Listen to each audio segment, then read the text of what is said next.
Herkese merhaba. Ayşem'le Ne İzlediğin yeni bölümüne hepiniz hoş geldiniz. Hoş geldiniz. Na- Hoş geldin Orçun Can. Hoş bulduk Nevra Ayşem Savaşçı. Nasılsın? Teşekkür ederim. Siz nasılsınız? Biz deyiz. Çok şükür diyelim. Bugünümüzü aratmasın Amin diyelim. amin amin. Aynen. Bugünümüzü aratmasın hiçbir şey. Sizler de hoş geldiniz tekrardan. Abone olmayı, beğenmeyi, yorum yapmayı unutmuyorsunuz. Biz de başta söylemeyi öğrendik. Aynen. Çok şükür. Şükür bak hemen hemen. Yavaş Böyle yavaş bir ilerliyor. 5 bölüm onu duyacaksınız. Önden söyledik. Önden söyledik. Aynen, Bak, önden söyledik Teşekkür diye, ederim bana. aynen. Önden, değil mi? Aynen, Beceri. doğru. Beceri. Doğru Öğreniyoruz doğru. yavaş yavaş. Aynen. Yavaş yavaş söylüyor herkes. Şu şöyle yapın, bunu Böyle böyle yapın yapın. diye. Biz Biz de uyuyoruz. ona göre ayak uyduruyoruz. Evet. Ne izledik? The Proud. Proud. The Proud. Proud. Evet, HBO Max'in yeni bir dizisi. Daha yeni ilk sezonunu bitirdi. Evet. Biz de ilk sezonunu bitirir bitirmez konuştuk. Videoya oturduk. Çünkü ilk bölümüne başladığımız andan itibaren her sosyal medyada böyle herkes bu çok iyi bir dizi, He. en iyi dizi bu bilmem ne. Ben şimdi daha yeni bitti ya şey düşünmeye başladım. Ya bu kadar erken, bu kadar iyi bir hani tamam bir bölüm izledik. Belki başka. Hani bir bölüm izledikten sonra bu kadar net bir matematiği görmek biraz garip değil mi falan filan Belki başka diye. ülkelerde gösterildi ya da başka bir yerlerde. Bize mi Bilmiyorum geç ki. geliyor Bize belki geç diyorsun? gelecek. Bazı diziler eş zamanlı yayınlanıyor ya Türkiye'de. Evet. Herhalde bu onlardan biri değil. Yoksa niye bu kadar izlemeden bıdır bıdır bıdır yapılsın? Hayır canım aynı anda şey oldu Aynı anda diye mı bu da? biliyorum. Evet evet. 8 bölüm izledik. 8 bölüm. 8 bölümde birinci sezon finali yaptı işte. Ve daha yeni Terbiyesiz. bitti yani. Ben de 8 bölümde bitebilirdi olay yani. Murad'ını erdikten sonra ben artık daha merak etmiyorum da. Ya daha ben merak etmiyorum yani. Dizi evet yani hani böyle çok anlamsız bir yerde bitti de onu galiba sündürecekler biraz Herhalde. daha o yapıyı. Ama ikinci sezon nasıl olur bilmiyorum. İlk sezon fikir çok iyi. Evet. Fikir çok güzel çalışıyor ve seni şeyde tutuyor. Duygusal bir yapısı var. Ağır tempoda ilerliyor Evet. dizi. Bu ama yaşayış biçimi ağır değil ama tempo ağır. Ha, karakterler ağır ağır oynuyorlar. Evet. Yani hani bir şey karar vermeli. Ya farklı bir, yani Polonya yapımı bir diziden bahsediyoruz Evet. bu. Şey gibi kültürel bir şey belki burada. Sıkmıyor. Olabilir. İlk 2 bölümde çok fazla, ya bir kere her bölümde müzikleri çok güzel konuşlandırmışlar. Aynen. Yani her bölümü buldukları müzikler, evrensel bir dizi olarak düşündükleri için evrensel ve popüler müzikleri koymuşlar ve konuya da paralel olan bir müzik. İlk bölümde böyle adam böyle bir şeye bakarken birden böyle bir şey oluyor. Mekan değişiyor. O Aynen. mesela benim çok dikkatimi çekti. Sonra o sürdürülemedi. Hı hı. Çünkü adam artık madde kullanmayı Aynen başka bir şeye başladı. Şimdi hikaye şu, başrolümüzde bir Philip var. Philip 26 yaşında ve manken. O ilk bölümde öyle başlıyor zaten. Vücuduna bakıyorlar ama Philip aynı zamanda bir uyuşturucu bağımlısı ve alkol düşkünü. Yani Aynen. ayık olduğu herhangi bir an yok. Çok şükür. Gerçekten yok. Ve ablasıyla birlikte yaşıyor. Ablası da sürekli bunun evinde istemiyor. Şundan dolayı işte evde partiler veriyor. Evde küçük bir kız var. 13 yaşında sanırım. 13 aylık. 13 aylık bir kızı var ablanın. Babasının istemediği. Böylece o abla kardeş de babası tarafından istenmeyen çocuklar. Bir yaşlarında mı? Onlar Evet, küçükken. onlar da küçükken terk edilmiş. Baba onu terk ediyor. Sonra anne kanserden vefat ediyor ve çocuklar yurtta büyüyor. Böyle bir geçmişleri var. Abla sürekli kol kanat geriyor ona. Her şeyini yapıyor. Bir anne görevi yapıyor. Korucu ailede büyüyor ve günün sonunda aynı evde yaşıyorlar. Birbirlerini buluyorlar tekrardan. buluyorlar. Aynı evde yaşamaya karar başlıyor. veriyor. Ablanın bir sevgilisinden hamile kalıyor. Sevgilisi ben bu çocuğu istemiyorum diyor ve abla kendi kendine büyütüyor. Yani çocuğun doğumundan beri kız erkek Bekar kardeş anne. de bekar anne Philip de yanında. Ve Philip ama evde yok. ya orjin partileri, uyuşturucu partileri, sürekli mankenliğe doğru düzgün gidememe ve mankenlik alanında ünlü yani işte tercih edilen önemli markaların yüzü olmaya aday biri ama kendi hayat biçiminden dolayı onu hep baltalıyor ve bir motor tutkunluğu Evet. var. Kazandığı çoğu bölümde motora yatırıyor. Ablası artık şey diyor yani sen en son partide 2 gün boyunca bir gün boyunca mı ya da bir hafta sonu boyunca odadan çıkmayıp orjin partileri verip ondan sonra da şey diyor. Yeter artık git bu evden kendine bir düzen kur. Tabii. Büyü, Sorumluluk al. Sürekli sorumluluk vurgulanan al. şey sorumluluk al. Aynen, bir sorumluluk al. Hayatına çeki düzen ver. Ve artık bu evde yaşama. Başka bir şey bul. O da ben param yok nasıl yapayım? Motorlarını sat bana ne diyor yani. Bir şekilde hallet diyor. Ve orada halletmeye çalışırken bir tane uyuşturucu mafyası bunun evine gelip işte borcu var çünkü borcunu istemeye geliyor. Filip'i sıkıştırıyor bilmem ne. Evet. İşte bilmem kaç bin bir şey vereceksin. Para birimini hatırlamıyorum. Ondan sonra o da diyor ki nasıl veririm falan filan. Yoksa seni diyor haşlarız diyor bilmem ne. Ablasına zaten daha yeni papaz olmuş. Hemen çözeltmek zorunda. İşte onu şey yapıyor. Motorunu satıyor ilk. İlk orada başlıyor. Şimdi ilk bölümde zaten söyle bir kurtarıcı şeyi de var, karakteri de var. Şöyle komşu köpek komşu da. Evet. Tam o sırada komşu çıkıyor. Filip açmıyor o adam kapıya yüklendiğinde parasını istemek için. Komşu diyor ki diyor siz Filip'in arkadaşı mısınız? Köpeği de bende alın diyor. Adam alıyor köpeği ve kaçırıyor. Ve Filip köpek gittikten sonra motorunu satıp parayı ödemeye karar verip köpeği ondan alıyor. Köpeğe karşı dizi boyunca herhangi bir şey sabah tuvalete çıkartmak, akşam tuvalete çıkartmak, ona bakımını vermekle ilgili herhangi bir şey atlamıyor. Komşuya teslim etmek dışında arada. Aynen arada. Komşu da alkolik bu arada. Çok tatlı bir kadın. Aynen çok tatlı bir kadın ama alkolik. Yani filmde çoğu kişi, dizide çoğu kişi alkolik gibi bir şey var. Sıkıntı var. Alkolle ilgili bir problem var yani. Sonra bu İlk bölümde işte bu şekilde kapanıyor aslında. Partiye gidiyor. Partide orada bayılıyor. Daha önce ki bir manken seçmesinde bayılıyor, kusuyor ve bayılıyor. Tabii. İşte yüksek dozdan yüksek ötürü. dozdan susuz kaldığını söylüyor doktor bedeninin ve oradaki o işi kaçırıyor. Ondan sonra zaten menajeriyle papaz oluyor. Yani menajer, sen benim ne kadar para kaybettiğimi yaptın diye. Ablası diyor ki HIV testi yaptır. Çocuk o stresli HIV testi yaptırıyor. Negatif çıkıyor. Çok mutlu. Tekrar partiye gidiyor. Partide işte arkadaşlarıyla takılıyor, ediyor. Sonra dışarı çıkıyor sigara içmeye. Telefon geliyor ve ablasının kaza yaptığını, ablasıyla ilgili bir haber alıyor. Hastanede olduğuna dair. Hastaneye gittiğinde taksi bulamıyor. O an ablam hastanede anında geldi. Bir taksiye 2 kişi gidiyor. Ama diyor ablam hastanede. Bir otel odasında uyandığı bir sahne ondan önce miydi? Otel odasında uyandığı Hani sahne sonra. Hatta mıydı? bu son olsun diyor. Otel odasında adamın internette Tamam. bölüm yazdığım için filmde. Aynen. Bende de öyle karışıyor o iş arada. bende karışıyor. Evet, ama.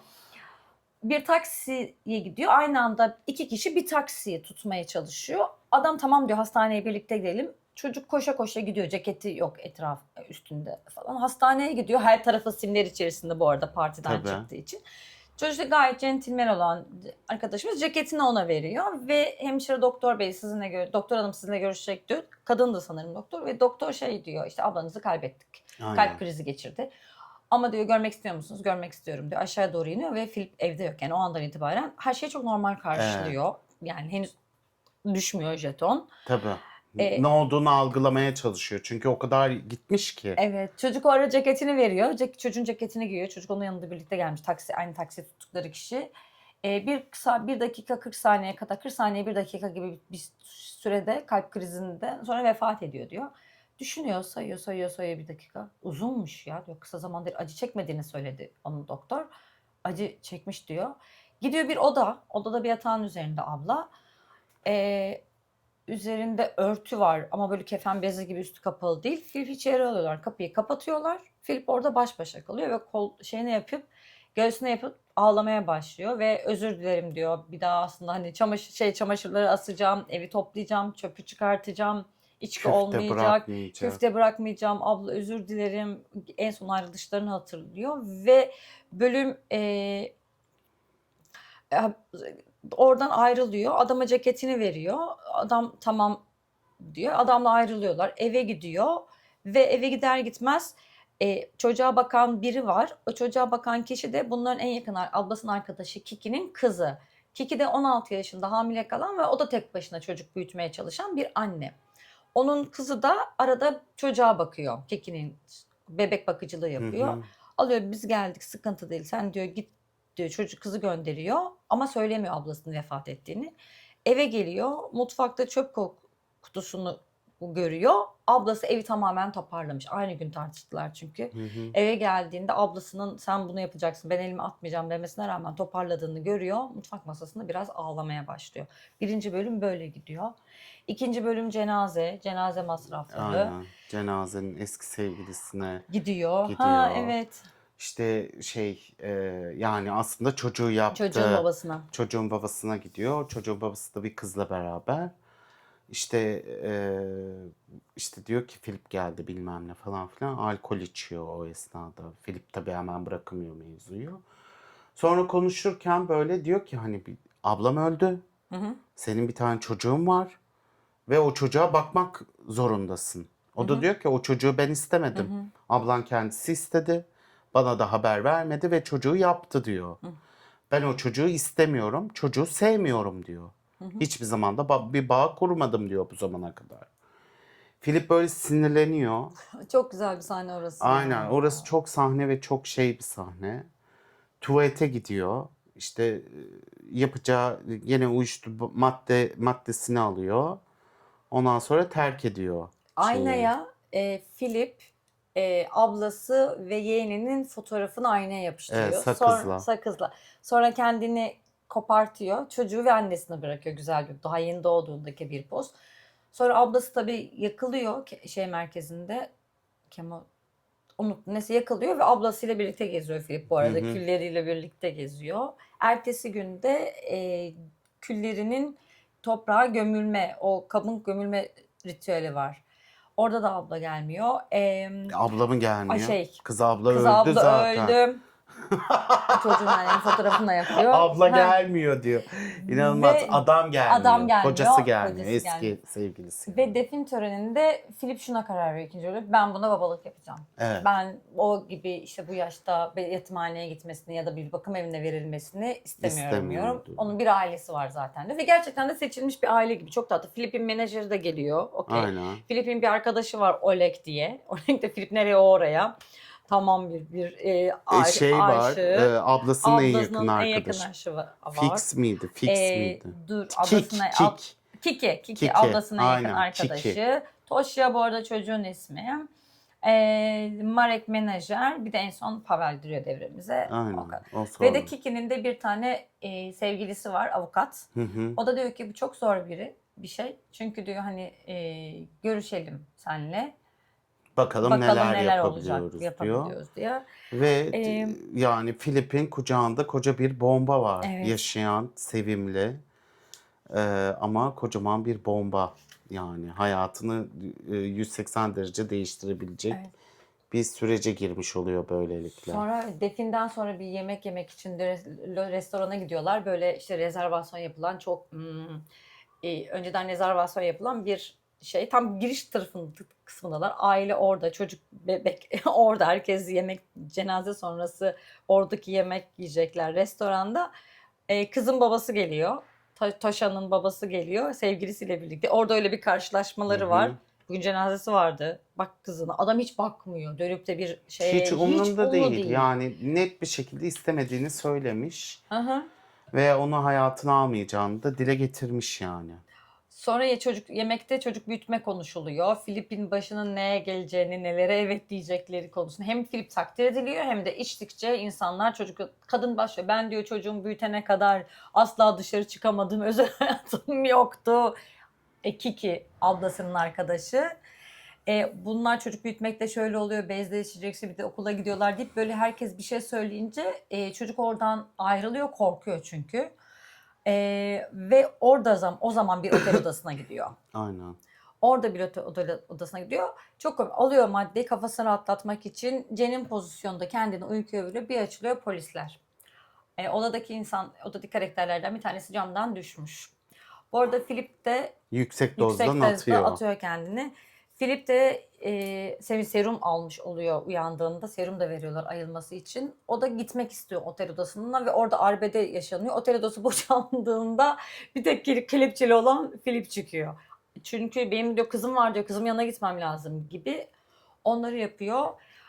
Para cezası ile kurtarılıyor. Kiki'nin sevgilisi para cezası ile kurtarıyor onu. Ondan sonra kadın geliyor, sen diyor ne yaptığını zannediyorsun diyor abla.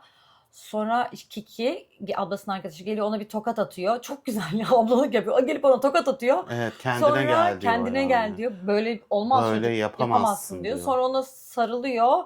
Sonra çocuk diyor ki evet ya diyor. Hani son şeyin jübilesini yaptı gibi Aynen. düşünüyor Ben kendini. diyor artık bu defteri kapattım kardeşim.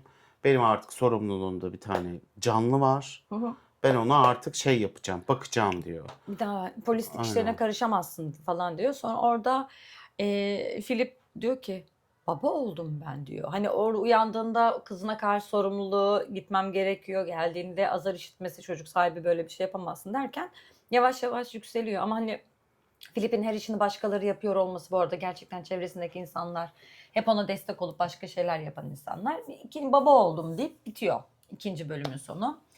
Üçüncü bölümde bir gün Philip şey sonrası eve geç geliyor. Oleg onun kankası kızına bak Tosha'ya bakıyor. Philip çok alkol almış vaziyette. O gece Oleg'le birlikte oluyor. Oleg de sabah gerçekten bir çiftmiş gibi. Bir de bebekleri varmış gibi. Sana kahvaltı hazırladım. Sana şunu yaptım. Sana böyle yaptım diyor. Ama Philip onu nasıl reddedeceğini bilmiyor. Çünkü gelmiş ve kafası Philip şoka girmiş yani. Hani nasıl ya? Nasıl ben böyle bir şey yapabilirim? Bir Nasıl anda. olabilir? Gibi bir noktadayken o işte bu şekilde hani söylemesi ve bunu algılamaması için çok böyle şapşal oluyor. Sudan çıkmış balık gibi. En sonunda diyor ki yani bu bir şeydi. O diğeri de işte sen benim duygularımla oynadın. Sen beni işte bakıcı olarak şey yaptın. Elinde tutmaya çalışıyorsun bilmem ne. O gün de seti var. Sete gitmesi lazım. Ve önceden anlaşmışlar. Çocuk zaten onda kalacak, sabah da bakmaya devam edecek Filip. Akşamına gelecek şey, o da diğeri de işine Şarkı gidecek. söylüyor. Şarkı söylemeye gidecek Ama falan. oradaki tartışmada biri geliyordu. Bak onu hatırlamıyorum. Neyse Oleg öyle bir çıkıyor ki oradan. Yalnız diyor bakıcılık borcunu böyle ödeyemezsin. Bana para vermen lazım. Tamam mı senin diyor. Çıkıyor gidiyor. Abi, orada beni baktım ve bu şekilde duygularımı kullanamazsın gibi. Komşu geliyor gene. Komşu da Aynen. geldiğinde.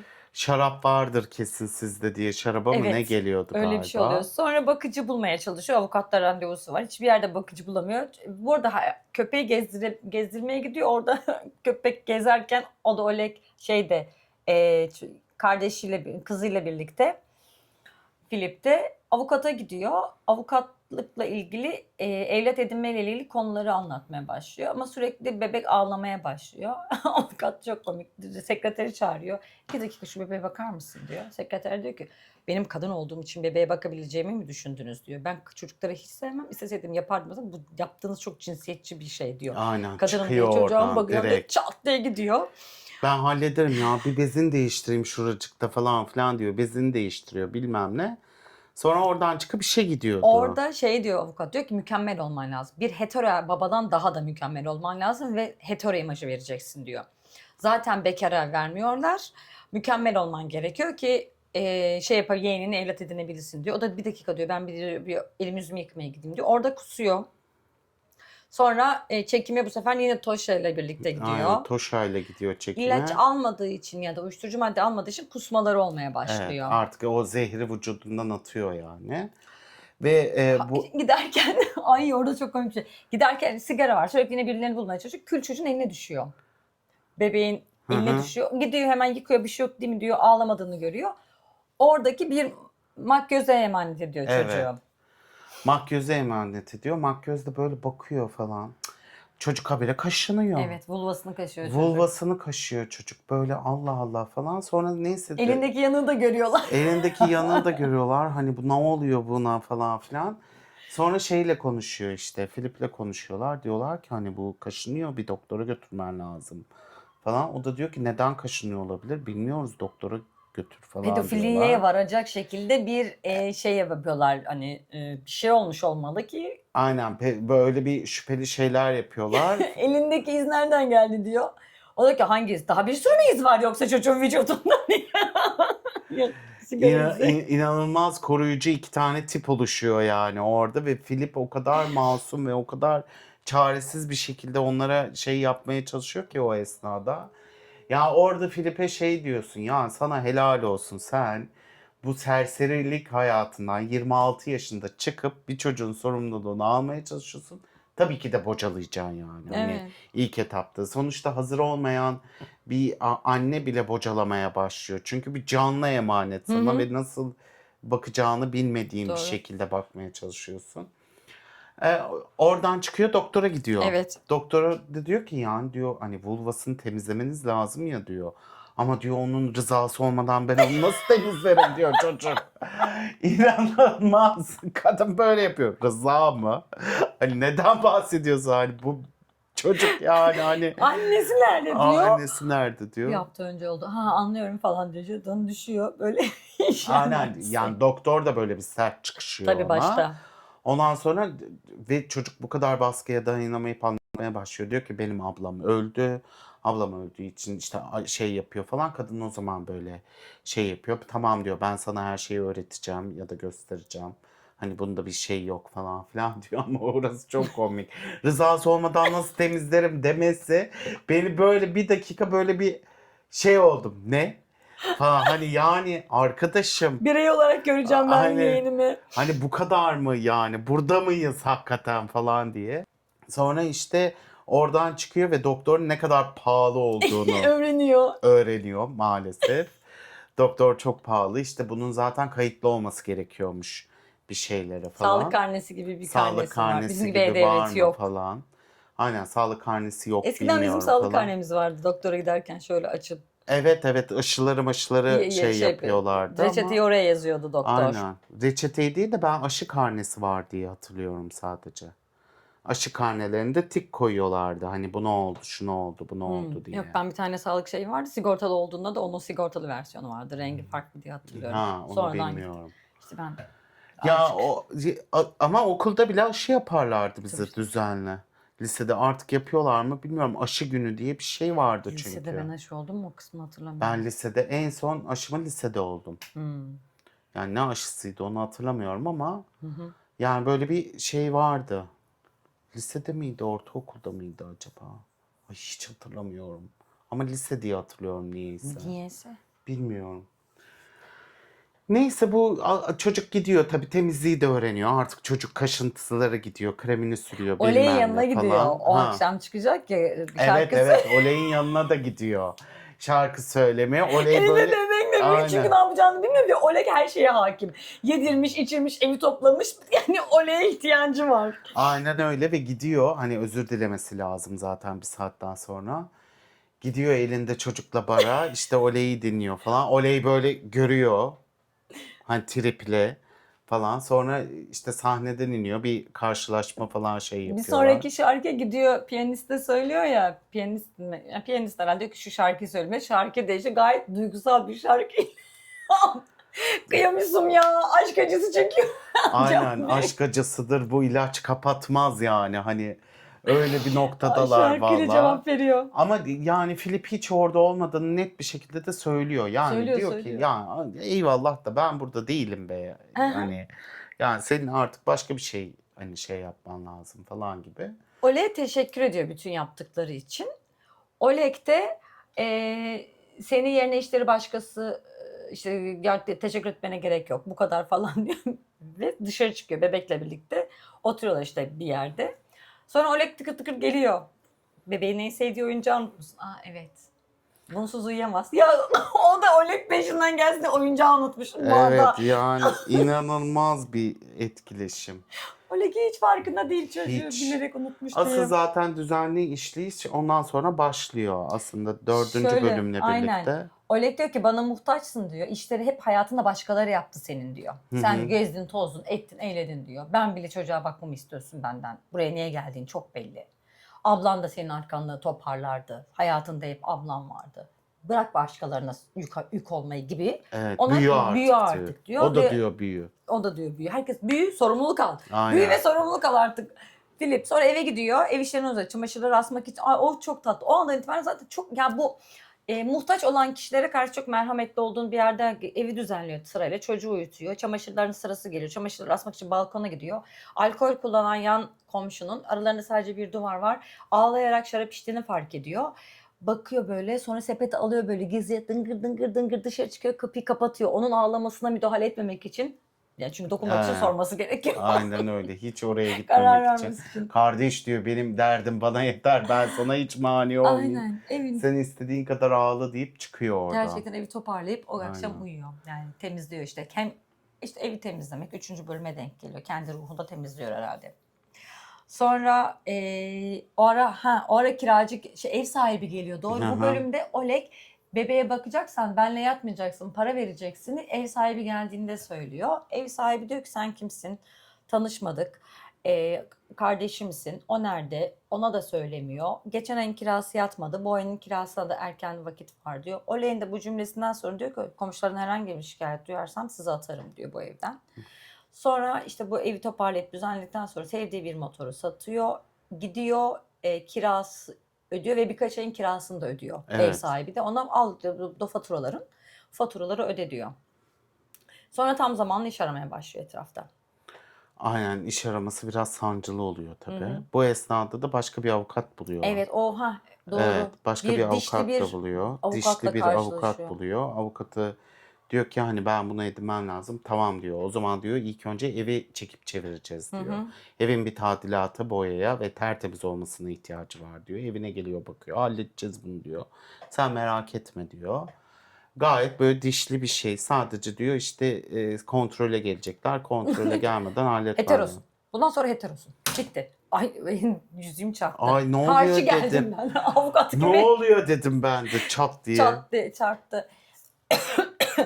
Bir psikologla testine giriyor. Psikolog dedi ki psikolog testine gireceksin, sonra evine gelecekler. İşte bakım veren işte çocuklarla ilgili bakım veren kurumdan eve gelip yapacaklar. Bunlar çok önemli. Sonra da mahkemeye bunları sunacağız diyor. Hı hı. Testi iyi geçmen gerekiyor psikologla görüştüğünde. Bu arada avukata gitmeden önce yapıyor psikologla. Testin ölçme sınavında amacı ebeveynlik becerilerini ölçme sınavına giriyor yazılı olarak. Ondan Aynen. sonra karşıda psikologla konuşuyorlar.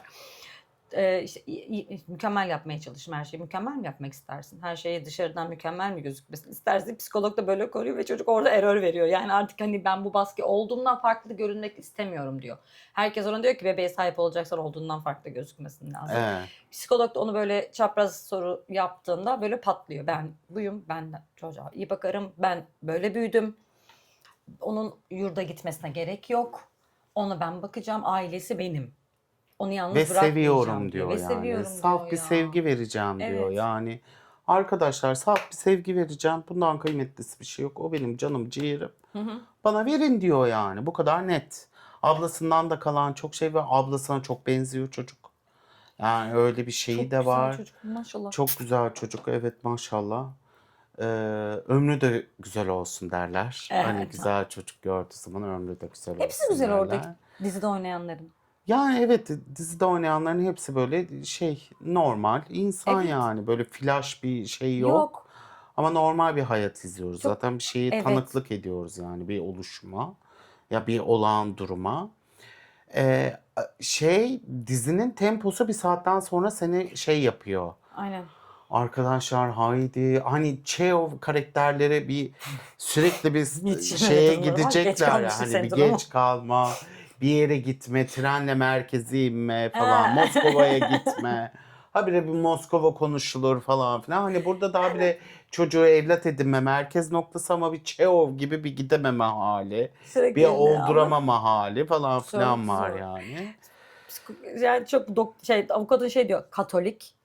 Ben bak diyor, sana şeyden diyor, sosyal hizmetlerden bağnaz bir Katolik gelecek diyor. Bu arada kadın o kadar rahat arıyor. Canım ne yapıyorsun? İyi, o işte halledeceğiz. Bizim diyor Filip var diyor. Eve kim gelecek? Sen gelmiyor. Ama kim gelecek? O mu gelecek? Anladım canım benim. İyi, görüşürüz. Arayacağım ben seni diyor. Kapatıyor. Bağnaz bir Katolik gelecek. Hazırlanman gerekiyor diyor.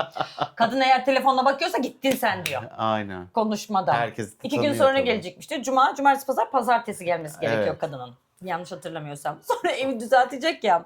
Hı hı. Bir sürü şey alıp bir yapı markete gidiyor. Yapı markette ceket adamla karşılaşıyor. Benim Evet. için bundan sonra adam ceket adam. Aynen ceket adam diyor ki beni hatırladın mı falan hatırladım işte işim vardı falan. Aa bir yemek mi var diyor bir şey yok bilmem ne. Ondan sonra Bu akşam konsere gideceğim. Fazla biletim var, gelir misin gelir diye misin soruyor. diyor. O da bebeğe bakıyor, hayır diyor. Ve Filip istikrarlı. Aynen. Çeldiricilere gitmedi. Kendine de gurur duyuyor. Tabii. Benim irademi Ben kimse kurban kıramaz olurum, kurban kardeş diyor anneme yani. deyip Ben, dıngır dıngır gidiyor. ben bunu hallederim falan filan diyor ama ne oluyor? Ceket adamın şeyleri bitmiyor, atraksiyonları. Aynen, Ceket maşallah. adam yürümüyor, koşuyor. Depar atıyor. Sonra ne yapıyor ceket adam? Çötelenek bunun evine Eve geliyor. geliyor. Yere düşürdüğün elektrik faturasından adresi buldum diyor. Ama bu böyle bir şeyleri yapmak gibi, yani bir tadilata geçmiş vaziyette. Onlarla uğraşıyor.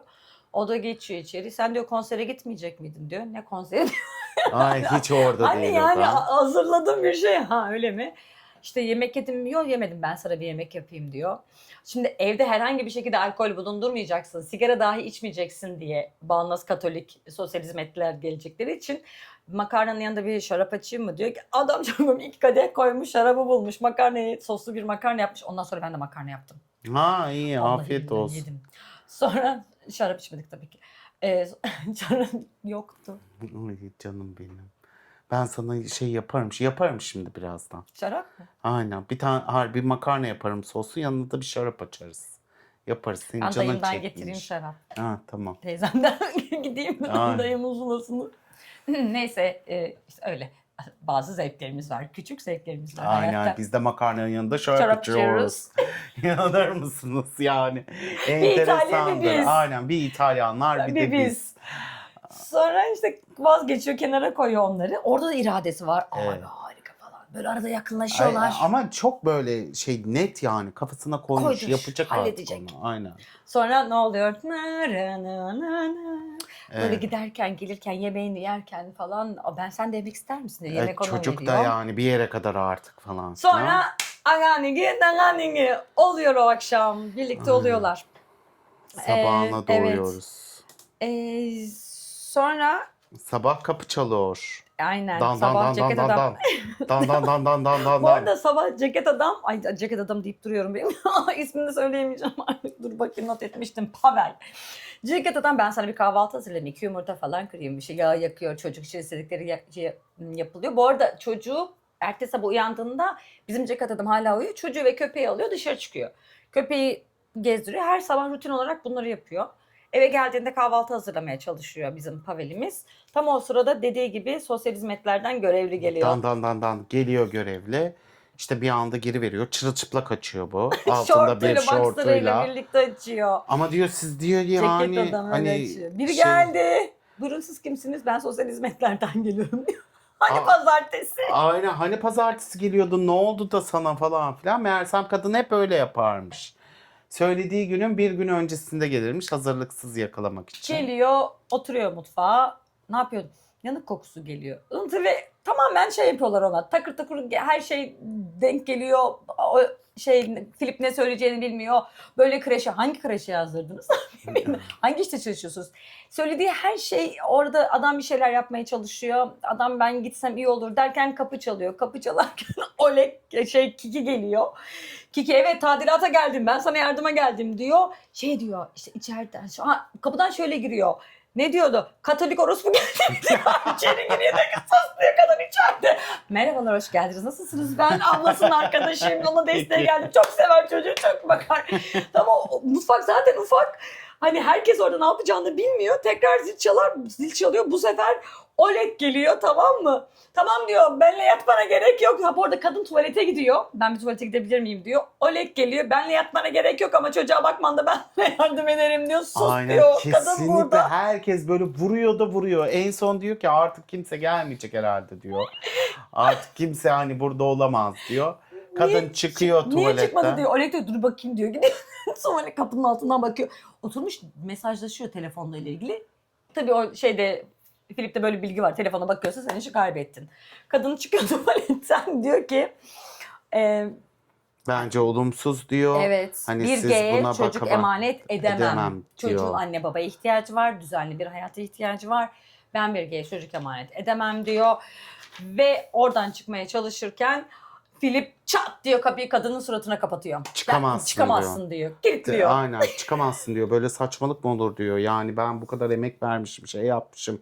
Siz bunu benim şeyliğimin üzerinden Tabii. yapamazsınız falan filan diyor. Hayır diyor, vermeyeceğim diyor. Evet. Aç bu kapıyı diyor. Filip böyle bir Oturtuyor onu, sakin şey ol diyor. Ben oluyor. seviyorum, ediyorum diyor. Kadına ne diyor? Telefonda ne yapıyorsun diyor. Ver bakalım bana telefonu diyor. Kadın telefonu. Bu ne pasta yapalım? Bu ne şekerli? Hani şeker sağlığa zararlıydı? Sen sürekli şeker Maşallah arattırıyorsun. şekeri de Maşallah hamudu diyor. gıplak yiyorsun amudun gazı gibi. Ondan sonra Sonra tamam diyor, ayağa kalkıyor. İşte sonra diyor ki hani benim diyor kötü gay birinin bakmayacağını düşünüyorsunuz ama bunun hetero babası var diyor. Hetero babası asla cenazeye bile gelmedi, doğuma bile gelmedi. Ben onun doğumundaydım. Çocuğun her şeyini ben biliyorum. İlla heterodan iyi bir ebeveyn olacak, olmayacak deyip böyle yavaş yavaş şeyi düşüyor onun. Oraya karşı sinirlenmesi. Kapıyı açıyor. Kadın diyor ki sen tehlikeli bir ruh hastasısın diyor.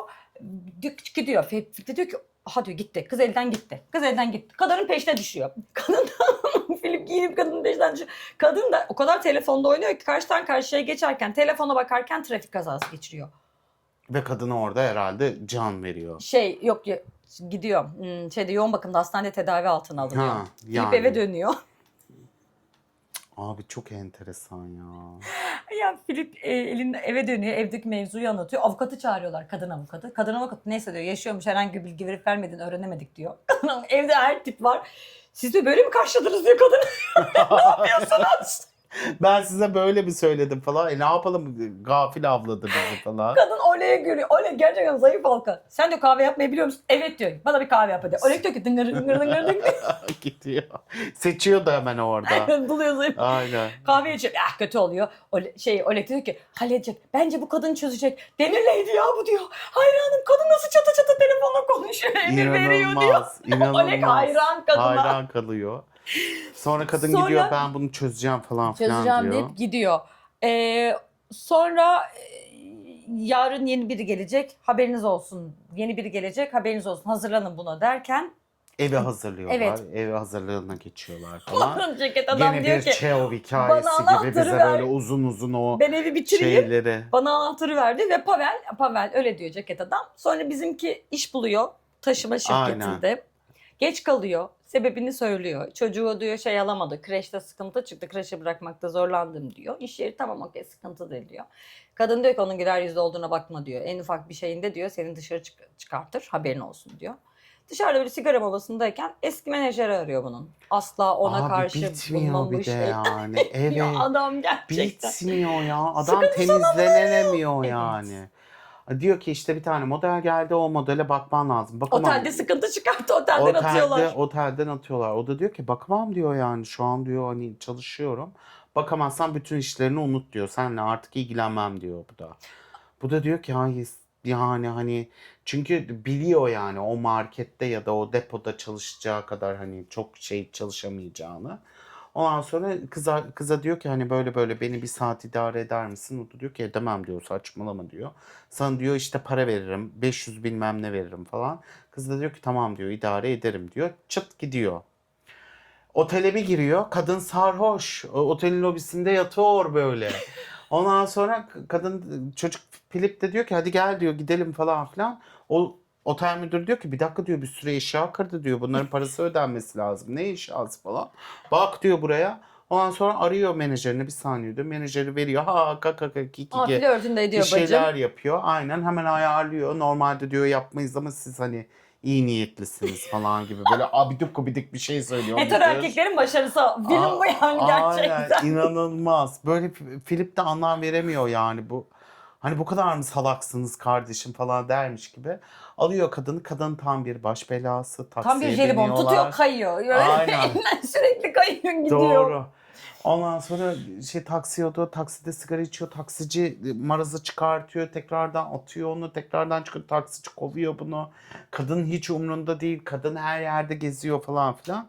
En sonunda adama diyor ki ben evime götürüyorum. Bir saat içinde gel al bunu diyor. O da okey diyor. Bu da tamam diyor. Evine götürüyor. Evini de bırakıyor. Zaten ceket adam evi yapıyordu o esnada.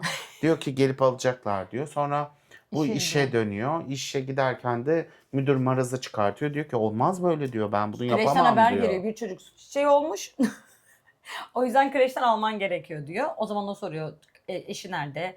Gitmem. O zaman maraza çıkartıyor. Erken çıkmam gerekiyor. İlk Ya gün bu önemli, ya geç geliyorsun, falan erken filan geliyorsun. diye. Orada işte erkek, işte kadın yok mu? Annesi gitsin alsın. Sen erkek değil misin? İşte yok diyor, ben alırım. Orada da işte onu vurgulamış, işte kadınlara ve erkeklere işte verilen rollerden yapılmış. Sonra çocuğu suç şeyi alıyor. Suç şey olduğunu söylenen kreşten alıyor çocuğu. Eve bir geliyor. Ha bu arada Oleg'in arkadaşları var. Oleg diyor ki benim diyor bir tane şey diyor aktivist arkadaşım var diyor bu konularda, hani LGBT aktivist de bir de gazeteci arkadaşı var. Onlara haber yapsınlar. Bak sen alırsın bu şeyi diyor. Oleg buna konuşlanmış. Buna gidiyor. Bir geliyor eve. Oleg arkadaşlarıyla birlikte gelmiş. Bizim ceket adam temizlik yapıyor. Bunlar biraları açmışlar. Sigara içiyor. Ne yapıyorsunuz diyor. Yok alkol yok bu evde diyor. Bırakın alkolü, atın diyor. Sigarayı da söndürün diyor. Bunlar söyle işte senin yanındayız diyor. Haberlere çıkacağız Böyle bir diyor. şey Böyle bir şey yapabiliriz yapacağız diyor. falan Gücümüzü filan alacağız diyor. diyor. Bunu duyuracağız diyor. Hayır Ben diyor, hiç de değilim istemiyorum diyor. Ya ben bunu yapamam diyor abi. Ben bunu Hı hı. yapmak istemiyorum diyor. Net yani orada çocuk. Ben bu şekilde bu şey yapmak istemiyorum. Propaganda yapmayın bana diyor. Onun gibi bir şey söylüyor Evet, galiba. propaganda yapmayın yani, bu ben değilim diyor. Ben Evet. şimdi değilim. Nasıl bizim yanımızdasın illa senin. Bir de şey diyor, senin başka biri gibi görünmeni istiyorlar çocuğu alabilmen için. Biz yıllardır buna savaşmadık mı diyor. Sonra da diyor ki Oleg diyor ailen burada senin ne yaptığını zannediyor. Sen ailene açıldın mı kendin diyor. Hani ailen seni bilmiyor mu zaten diyor. Sen zaten gizli var olmayan bir kimliğinle ailenle tanışmıyor musun? Mevzu olunca onlar oradan patır patır kalkıyorlar. Aynen. O ara bizim Fransız mankenimiz duş alıyor. Hala kimse gelmemiş onu almaya. Duş alırken çıkıyor. Ay çok teşekkür ederim canım, harikaydı bir duş, şöyleydi böyleydi diyor. Sonra çodanak bayılıyor kadın. Kadın bayılıyor. Cıbıl cıbıl. Salonun ortasında. Bunlar Çat. panik oluyor. Ne yapacağız? Ambulans aramamız lazım. Hayır arayamazsınız.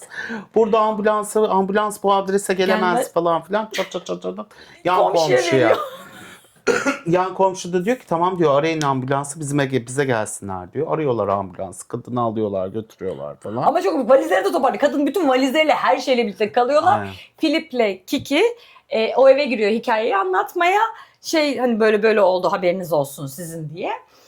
Kadının nasıl olduğunu polislere ve ambulansa vereceği şeyden dolayı anlatıyorlar. Sonra bu bizim ceket adam yalnız kalıyor ve diğersiz yurtsuz ne yapacağını bilemediği an o da ceket adam da o akşam oradan ayrılıyor. Sonra Philip şükür evine dönüyor. Evet. Sonra mahkemeye kadar geçici yuva için almaya geliyorlar ertesi gün. Komşuya götürdükten sonra ertesi gün, yani bu 5. bölüm öyle bitiyor. Aynen. Sonra hikaye değişiyor. Mahkemeye kadar sizle alacaksınız diyor. Philip bu korkudan kapıyı kapatıyor yüzlerine. Aynen. Sonra hemen çocuğu alıyor işte kaçmak için bir şey oluyor. Yan komşu diyor ki benim arabam var diyor. Versen bana büyük eşyalarını diyor. Sen çocukla aşağı in diyor. Köpeği veriyor. Aynen köpeği veriyor, eşyaları veriyor. Spider-Man'im aşağı. Aynen. Dan geliyor polis çağırmak zorunda kalırız biz de polis çağırtmayın falan filan. Müzakereciler geliyor, arabulucular geliyor, Aynen. polisler geliyor orada. Sonra komşu çıkıyor. Aa diyor ne oluyor ya diyor kırsanıza diyor polisi çağırın diyor. Ne uğraşıyor polis geliyor hanımefendi karışmayın falan. Üst komşu geliyor. Bir tane komşu geliyor. Zaten gay bu diyor. Gay'e verilmez diyor. Böyle saçma Partiler şey mi olur yapıyorlar diyor. yeter diyor. Partiler oluyor. Ben bunlardan bıktım falan Puseti filan koymuş diyor. çöp torbasına çöp atmaya diye Aynen, dışarı çöp çıkıyor. al. Köpeği de almış. Zaman kazandırmaya çalışıyor bunları lafı Sürekli tutarak. sorular. Aynen hanımefendi artık siz gider misiniz işinize sizi ilgilendirmez falan. Kapıyı kırma şeyiniz yok mu? Niye kapıyı Yetkiniz kırıyorsunuz? yok mu? Müzakereci bekliyoruz hanımefendi. Bence kapıyı kırabilirsiniz. Cevap vermiyor. Cevap Böyle ver. bir manipüle ediyor. Üst komşuya da bayağı bir laf sokuyor. Sonra sen bu böyle olsan böyle olur muydu falan gibi bir şey söylüyor. Üst komşu uzuyor o esnada. Philip bu esnada inmiş oluyor zaten artık çok şükür. Spider-Man'imiz önünde çocuğuyla can iniyor. Ondan sonra arabayı alıyorlar gidiyorlar bunlar. Philip diyor ki ben Almanya'ya gideceğim. Almanya'da arkadaşlarım var. Berlin'e gideceğim. Berlin'e. Beni Berlin'e bırak diyor. Çünkü Berlin Almanya değil. Ben de gibi laf. İnanılmaz. Almanya'ya gideceğim diyor. Berlin'e gideceğim falan. Sonra spesifik olarak Berlin söylüyor çünkü. Aynen. Spesifik olarak Berlin'e gideceğim diyor. Tabii ki de Berlin yani. Underground ve adamın çocuğun yaşam hayatında düşünecek Berlin'i seçmesi çok normal yani hani. Sonra o sıra Oleg geliyor eve. Evde polisleri görüyor. Filip'in olmadığını yapınca ablası çocuğu kaçırdığını öğreniyor Filip'in. Camdan aşağıdan gidiyor. Ablası Kiki'ye gidiyor ki Oleg oraya gitmiştir büyük bir ihtimalle. O zaman bilgisayar açılıyor ve bilgisayarda 2 tane insan, 3 kişiler ve tartışıyorlar. Bir eşcinsel çocuk kaçırmış. Evlat edinilmeli mi, edinilmemeli mi? gündeminde eşcinseller ne kadar heterolar ve eşcinseller arasında yapılan farklılıklar tartışılıyor. Bunlar da böyle izliyorlar ama o arada arabada kaçıyorlar bu arada. Aynen gidiyorlar bunlar. Bunlar bir ara bir benzinciye Evet. uğruyorlar. Benzinciden işte şeylerini alıyor. Sonra Philip de çıkıyor bir şey almaya geliyor. Çocuğun altı. Ha, çocuğun altını Değiştirmek için. gidiyor falan filan. Komşu da diyor ki yani diyor niye bana haber vermedin, ben dedi hallederdim falan. Çat diye kasiyerdeki kız haberi görürken Philip'in fotoğrafını görüyor. Aa bu işte gördüler bizi bilmem ne falan filan deyip bunlar apar topar gidiyorlar. Oradan kaçıyorlar. Bunlar aralarında tartışıyor işte. İki kasiyerin kasiyer var. tartışması da çok Evet orada ya. anlamlı. İşte diyor senin annen baban baktı da ne oldu? Ailen oldu da ne oldu? Sevgi mi gördün? Ya da o kadar şiddeti gördün mü falan? Niye bu kadar şey yapıyorsunuz Orada da falan. tekrar yapıyor. Herkes yani bu olay herkese hayatında sevgi nedir? Emekti. Aynen. Aile mi verildi? Vermezdi. Devam ediyor. Aynen. Gene Çehov modundayız. Sevgi modu devam ediyor Çehov'da. Aynen. Ama öyle yani Doğru. sürekli bir hareket edememe. Coğrafyan kader. Aynen yani sürekli bir şey yapamama. Zaten burası sinirlendirdi beni Evet. biraz. Sonra gene bir yerde mola veriyorlar. Mola verirken hetero... Kadın yukarıdaki markette alışveriş yaparken o da çocuğu alıp ve köpeği alıp dışarıda oyun oynuyor. Aynen. Sonra Arabalar geliyor takır tukur. 3 tane adam görüyorlar. Biz seni televizyonda gördük. İşte ver çocuğu. İşte şöyleydi, Şiddet böyleydi. uyguluyorlar Şiddet adama. uyguluyorlar. Adam da işte cevap veriyor sonra. Kadın o esnada geliyor. Arabaya biniyorlar. O Gidiyorlar arada falan. arbede oluyor. Bıçak çıkartıyorlar. Adamı bıçaklayacaklar. Oradaki Filip'in yaptığı bir hareketinden dolayı arkadaşın elindeki bıçak başka bir arkadaşla saplanmış oluyor. Evet. Ve eyvah şimdi cinayet işledi. Aynen. Bir de cinayet Hem kaçırdı söz hem konusu cinayet oldu. söz konusu oldu. Bu arada otobandan gitmeyelim, kamerada bizi takip ederler diye ara sokaktan gittikleri için bunlar oluyor. Evet bunlar başlarına geliyor. Sonra tekrardan yola gidiyorlar. Bir bakıyorlar artık yol kesilmiş. Bu arada radyodan Polisler da haberleri var. dinliyorlar. Oradaki aktivistlerin tartışmalarını söylüyorlar. Yani Filip ya o anda ama efendim heteroları böyle yapıyorsunuz eşcinseller de böyle. Hani gibi sürekli bir istatistikler üzerinde ben bu konuda cevap vermek istemiyorum. Bunlar dönüyor. Sürekli böyle şeyler var. Neyse polisler yolu kesmiş. Kadın gidiyor diyor ki tamam diyor bir anlaşma yapalım. Filip'i alın sonra çocuğu Filip size çocuğu getirecek. Sonra da Filip'i tutuklayabilirsiniz. Çocuğun gözleri önünde Filip'i Yapmayın. almayın diyor. Ondan sonra bu Filip de gidiyor işte arabadan çıkıyor. Tam çocuğu verecek. Orada bir arbede çıkıyor. Arbede bir şey oluyor. oluyor falan. Çocuk yere düşüyor. Kafası kanıyor çocuğun yüzüstü. Sonra Filip uyanıyor. Evet. Allah'ın cezası. Yemin ediyorum. Allah'ın cezası. Beni o kadar strese soktun. Gerdin uyandın. Evet. Senin Ay. rüyana yani. Ondan sonra Filip uyanıyor, kapı çalıyor. Bir ablanız için bir paket var diyor. Kargo anca gelmiş yani kaç günde geliyor bizim. Ama orada öyle. Bir hafta falan süren kargolar var. Canı sağ olsun. İyi evde bulmuş.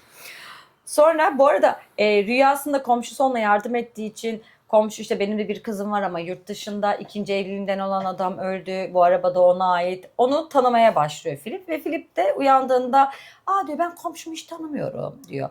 Kargo paketi alındığında işte kız da uyanıyor. Onu dışarı çıkacak. Dondurma yiyelim hadi bak senin istediğin. Sonra şey yapıyor. Komşu da çöp atmaya çıktığında dondurma yemeye gideceğiz. Gelmek ister misin diyor. Olur diyor. Gidiyorlar birlikte oturup dondurma yiyorlar diyor. İşte sonra rüyada da komşu aynı soruyu soruyor. Baba olduğun için pişman mısın diyor. Sonra birlikte yaparken dondurma yerlerken üçü de sonra yine aynı soruyu soruyor komşu da. Baba olduğun için pişman mısın diyor. Böyle bir gülüyor. Ondan sonra pişman olmadığını söylüyor. Eve gelip paketi açtığında içinden ablasının Filip için aldığı motor eldivenlerini görüyor. Aynen. Orada da bir kırılma anı oluyor. Ondan sonra bu ceket adamla birlikte tatile gittikleri bölüm değil mi? Ceket adam ben böyle bir ilişkideyim, hep yanındayım diye ondan öncesinde bir tartışmaları var. Ve 6. bölüm ceket adamı davet ediyor işte. O her zaman kendine özel ve kimseyi getirmediği bir sörf okulu mu? Sahil kenarında. Sahil kenarı bir şey yani. Oraya Köpeğini oraya yapıyor, bırakıyor. Ondan sonra bu arada Kiki'ye gidiyor. Biz gideceğiz böyle diye. Kiki de erkek arkadaşı onu aldatmış. Evet, Kiki de hüzünler içerisinde. Onu ağlıyor. Elinde kahvaltı etmiyor musun? Elinde şarap var. Şarapla mı kahvaltı ediyorsun falan. Sonra sarılıyor. Yani orada sarılmaya, onu anlatmaya, işte sen önemlisin vesaire diyor. Haberin olsun, biz diyor şeye gideceğiz diyor. Üçümüz sahile gideceğiz. Haberini veriyor Kiki'ye. Sonra oraya gidiyorlar. Bu arada sürprizleri var. Toplu taşımada işte ikisi birlikte yakınlaştığında insanların gözlerini görüyorlar, birlikte uzaklaşıyorlar. Hamle edecek, yani bir dokunacak ya da sarılacak, omzuna yaslanacak. Hep başkaları ne yapar bakışlarından dolayı biraz uzak kalıyor. Onları oraya yavaş yavaş veriyor. Olay zaten otelde patlıyor. Ona sürprizler hazırlamış. Michelin restoran, 2 yıldızlı bir Michelin restoranında akşam yemeği rezervasyonu yaptırmış. Çocuk mest. O su sörfü yapacak. Deniz sörfü yapacak. İşte o deniz sörfü yapıyor. O birbirlerine bakıyorlar. O çocuğa bakıyor. Dönüp ona bakıyorlar falan. Ama hep adam da çocuğa da ilgi gösteriyor. Ama ben de varım. Onun denge kurmaya çalıştığını görüyor ama kendi için böyle bir şeye kalkıştığının farkında değil ceket adam. Yani. Ya otele gitmeleri ve ilk geceleri gayet kusursuz geçiyor. İkinci günleri işte bir Dışarıdan aile insanlar geliyor. aileler Bir geliyor. kalabalık bir aile geliyor ve bunlara böyle biraz işte hangisi şey falan filan biraz homofobik davranıyorlar. Kumsalda top atıyorlar üstlerine. Evet. Bu biraz Philip hani bunlara takılıyor. Diğeri takılmıyor hani çok. Olabilir böyle şeyler falan. Restoranta gidiyorlar. Biraz burayı kısa anlatıyorum Tabii. böyle. Restoranta gidiyorlar. Restoranda yemek yerken kız ağlamaya başlıyor. Huzursuz olmuş. İşte yemek yiyemiyorlar. Ceket adam böyle biraz hani bu durumu sindirmeye çalışıyor falan. Çünkü çok rahatsız bir durumdan. Çünkü aslında şöyle bir şey, ikisi bir çift oluyor ama ikisinin ortasında bir çocuk var ve yani 26 yaşında insanlar bunlar. Herkes çocuğa hazır olmak zorunda da değil. Ve çocuk sevmek zorunda da değil falan gibi bir noktada. Ondan sonra bunu şey yapıyorlar bilmem ne. Konuşuyorlar. Orada yukarıya çocuğu uyutmaya gittiğinde adam al diyor, yemeğin geldi diyor. Çünkü bu arada ceket adamımız şef. Aynen. Yemek yapıyor. Ya sen şefi zaten, orkestra şef değil yani. Bu bilgi niye verdiysem, şef yemek yapıyor diye. Ona götürüyor, al diyor yemeğini. O da hemen yemeği bitirmek istiyor. Onu böyle yemeği hemen hızlı hızlı yapması, Michelin restoranına gidip tadını çıkartmıyor olması orada onu bir uzaklaştırıyor. Sonra da gidiyor, ben kendi yemeğimi bitireyim diyor. Yemeğini yerken de o bebeği uyutmaya çalışıyorlar yukarıda. Aynen, o gürültü, o sessizlik restorantında sürekli bebek ağlaması falan. Ama kimse rahatsız olmuyor bu durumdan. Herhangi bir şey yok. Sonra otele dönüyorlar bir şekilde artık. Otele dönerken işte diyorlar ki hani bize de katılın, o kalabalık aile. Hayır diyor, biz hani gideceğiz. Israr ediyorlar falan. Hayır diyor, gitmek istiyoruz. Böyle 4-5 kere söylüyorlar. En sonunda diyor ki bir tane çocuk orada diyor, hangisi anne? Arkalarından konuşurken. Aynen. O da diyor ki sen ne söyledin az önce diyor. Philip geri dönüyor artık. Hiçbir şey söylemiyor. Ne söyledin? Hangi sahne göstereyim mi sana diyor. Bam diye bir tane yapıştırıyor Allah ne verdiyse. Bu esnada böyle olmak zorunda değildi falan. Ceket adam gidiyor. Ceket adam uyumuyor. Bu içeri gidiyor artık uyumaya. İşte uyumayacağım falan filan. Ertesi gün oluyor. İşte Kiki'yi arıyorlar. Kiki de geliyor falan.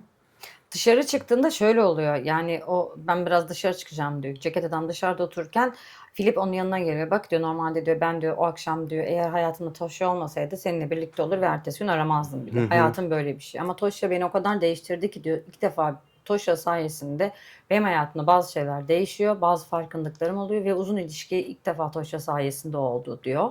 Sen de diyor karar vermen gerekiyor diyor. Yani Toşya benim hayatımda olacak. Sen ne kadar buna hazırsın diyor. Ama bekliyor ki adam gel dönsün. Ama ne? Ondan sonra Ağlayarak Kiki Kiki'ye alıyor ile geldiğini aynen diyor. Kiki de barışmış avukatıyla. Kızın babasıyla Ha, geliyor. kızın babasıyla. Hayır ya. Kızın babasıyla geliyor. Kiki'nin babasıyla mı? Yok o kızın değil. Kiki'nin çocuğunun babasıyla. Ha, işte Kiki'nin avukat. eski manitası. Avukat değil miydi yeni. o? Avukat yeni, avukatını aldattı, ayrıldı Tamam, avukattan. anam ilişkiler de çok karışık. Bir de benziyorlar birbirlerine bir süre Evet sonra ya. yani aynen. Neyse bunlar arabayla gidiyorlar bunu almaya. İşte diyor biz 16 yaşındaydık ebeveyn olduğumuzda. Çok zordu. Şöyleydi, böyleydi, böyle oldu. İşte şey yapabiliriz. Sonra çocuğun babaannesi mesaj atıyor bize gelin yemek yemeye diye. Öyle bir şey oluyor. Aynen bir sonraki bölümde. Aynen. Bunlar yemeğe geliyor. Bunlar yemeğe gidiyorlar babaannesine göstermek için. Babaanne diyor ki işte diyor ben ona çok güzel bir elbise aldım diyor.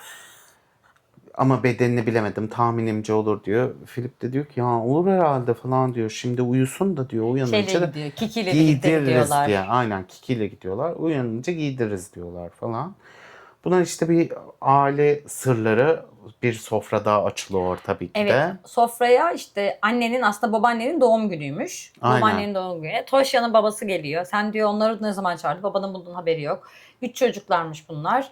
İşte 2 erkek bir kız. İşte kız çocuğun işte kadının kocası ve çocuğu var. Aynı masada oturuyorlar ve kadın sürekli şarap içiyor ve ondan sonra dediğin gibi sen hani ben istemediğimi söyledim çünkü ben buna hazır değilim, doğru düzgün bir ebeveynle büyümedim deyip ve yaşadıkları anlatılıyor. Bize işte işe giderdin, bizi komşuya bırakırdın, komşu bizi döverdi. Kadın ağlamaya başlıyor. Kız çocuğu kadının. Yapmayın bunu falan. Komşuyla en çok hatıram var diyor. Döverdi demiyor. Sen bizi döverdin diyor. Yok, komşu şiddet gösterirmiş. Bu da bir şey söyleyemezmiş. Çünkü sen hem çalıştın hem bize baktın. Bakın bu evi var vesaire. Bu olay bu değil diyor. Aynen sevgi göstermedin bize diyor. Sevgi şey yapmadın falan. Sadece alkolün tekisini hala içki içiyorsun diye tartışıyorlar. Alkolü bıraktım deyip yere atıyor kadın. Bu çözümü bu. Çözümü bu. Çözümü çok kolay. Alkolik miyim? Bıraktım. Bu yani bitti. Ve giderken ne oluyor? Tutuyor masa örtüsü. Aynen. Masa örtüsüyle şey yapıyor. Yani büyük bir travmatik ve diyor ki Filip'e siz de aile oldunuz. Siz de bizim ailemizsiniz. Filip bunları kabul etmek istemiyor kesinlikle.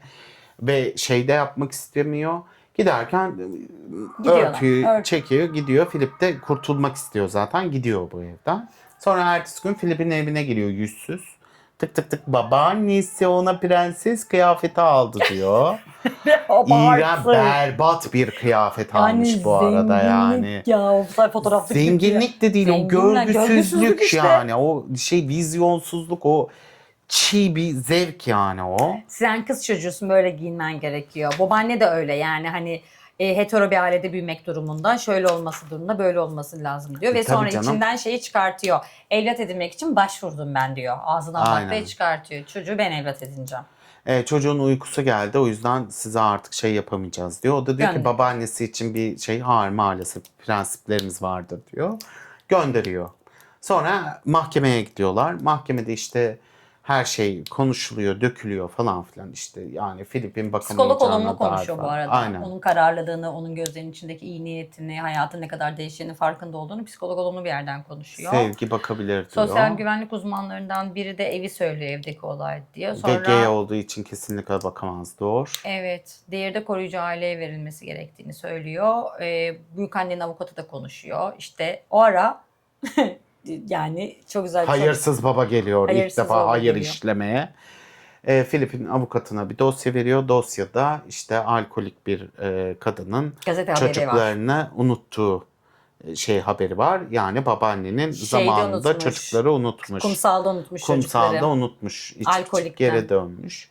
Bu haber var. Bu mahkemede canlanıyor. Bir anda Ceylan ödülüyor. İşte alkolik misiniz bilmem ne falan filan derken biz böyle mahkeme bitiyor mu bitmiyor orada bitiyor. mu bir orada şey ara oluyor veriliyor. ama bir sonuca bağlanmıyor yani. Hepimiz havadayız Aynen. orada. Hı-hı.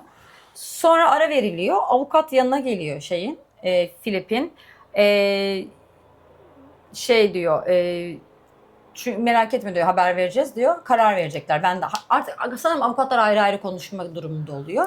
Sonra bizim Filip Pavel'in yanına gidiyor. Bizim ceket adamın yanına gidiyor. Şef çalışırken böyle tık tık yapıyor. İşte diyor ben sana aşık oldum diyor. Ben seni seviyorum diyor. Şörtüyle gidiyor. Aynen sen benim tişörtümü mü giyiyorsun Filip diyor. Evet diyor çünkü sen kokuyorsun diyor. İnanılmaz yeşil dram melodramı. Hani romantizmi gene bir Çehov. Aha onu mu giydin falan. Orada şöyle bir şey oluyor. Pavel iş çıkışı sana geleceğim. Kaç gibi çıkıyorsun? 11 gibi ben buradan çıkıyorum diyor ceketeden. Pavel diyor ki biz o saate çoktan uyumuş oluruz diyor. Böyle gülüşüyorlar. Yani o adım geldiğinde yine o Pavel'in benim sorumluluklarım asla yani. Onun için bile ama yapamaz artık yani. Diyor. Vazgeçemez oradan diyor. Orada da bitiyor. Sonra karar günü geliyor. Herkes mahkeme salonuna gidiyor. Bütün arkadaşları. Tamam. Hepsi orada mahkeme gününde. Elinde de bebek de var sanırım. Duruyor. Hadi Filip seni bekliyoruz diyor. Filip böyle duruyor. Nefes alıyor. Mahkeme salonuna en son o giriyor. Kapıyı kapatıyor. Bitti. Bir sezon bitti. Bitti. Sezonu bu şekilde bitirdiler. Ne yapacaksınız acaba? Hani o kadar yavaş yavaş çektiniz. Hızlıca bitirdiniz. Aynen. Yani ikinci sezonda artık seneye görüşürüz demiş yani. Herhalde. seneye bakacağız artık. Güzeldi. Yani o kamera oyunları, müzikleri sevdim. Ben 26 yaşında birkaç ödül de almış galiba. Şu an hatırlamıyorum. Ben de ülkelerinde hatırlamıyorum o oldu? Ay, kadar. unuttum, özür dilerim. Bakmadım. Tatlı bir şey. Aralarındaki dayanışma çok tatlı. İşte Kiki'nin kızı. Ne kadar Seçilmiş aile dedikleri dedikleri şeyi gibi, aslında evet. canlandırıyorlar. Yani bir tane bilerek yapılmış aile örneği var. Sonlarına doğru aldığımız sevgi görmeyen, şiddet gören çocukların ve babanın da çocuğu istememenin nedeninin aslında büyük bir ölçüde bu olduğunu anlıyoruz. Çünkü kendi de bir çocukluk yaşamamış ve bir çocuğun hayatına da müdahale olmak istemiyor. Onunla da empati yapıyoruz neden istemediğine dair. Neden istemediğine dair onunla da bir de işte seçilmiş ailenin nasıl birbirine kol kanat gerdiklerini, nasıl zorlukları aşacaklarını anladığımız bir Ve karakterin dizi sanki izliyoruz. erginleme töreni gibi, hani yetişkin olma hikayesi. Birden bir gecede yetişkin oluyor. Aynen. Ya yaşın Bir oluyor. gecede değişir her şey Ahem. diyorlar ve şey yapıyorlar. Öyle. Vallahi güzel, izlemenizi tavsiye ederiz. Bazen ağır aksak gidiyor dizi. Ama konu, hikaye seni tutuyor. Hikayeyi şey yapıyorsun. Ya orada gerçekten kadın erkek ilişkilerine değinmişler. Hetero ve gay çiftler arasındaki ebeveynlikle çatışmalarına değinmişler. Hani kadın erkek ilişkilerinden, hani kadın rolü, erkek rolü, bebeğe Tabii kadın canım, bakar, evet, erkek evet, bakar ya da işte hepsine. ben kadınsam şey. Hepsine o da dokundukları toplumsal cinsiyet rollerini aslında tartıştıkları bir dizi olmuş ve Aynen. gay ve yeğenine babalık yapmak isteyen bir adam üzerinden gidiyor ki bu da tabii ilk başta bütün dünyanın onun etrafında döndüğünü düşünürken şimdi artık onun dünyası yeğeninin Aynen. etrafına dönüyor oluyor. Çünkü sistemi baltalayan bir şey karşıtlık bulmuşlar. O karşıtlık üzerine merkeze yatırmışlar ve merkezdeki bütün o sistemi eğleyen, sistemin içinde çarkı döndüren normatif tipleri nasıl eleştirmiş, yani eleştirmiyor aslında. Olduğunu nasıl gösteriyor? Gösteriyor. Yani sistem İkiyüzlülüklerini Aynen. yüze vuruyor. Sistem diyor ki hayır kardeşim, anası babası olacak diyor. Anası babası olduğunu gördüğümüz insanların yani nasıl olduğunu görüyoruz falan filan diyor.